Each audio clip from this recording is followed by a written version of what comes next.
pick things you want to do that are big.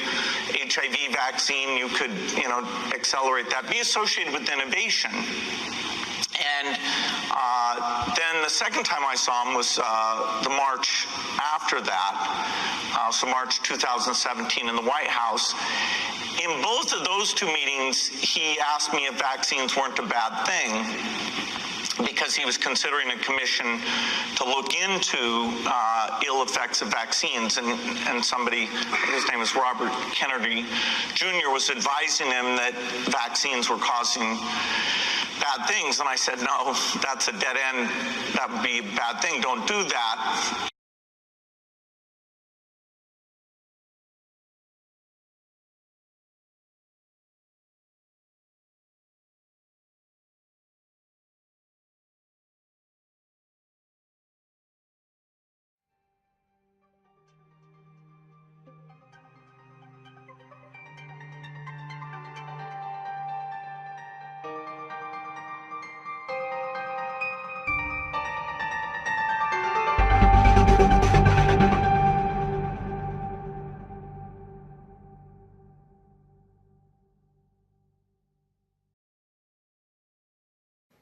When I walked in, his first sentence kind of threw me off. He said, Trump hears that you don't like what Trump is doing. And I thought, wow, but you're Trump.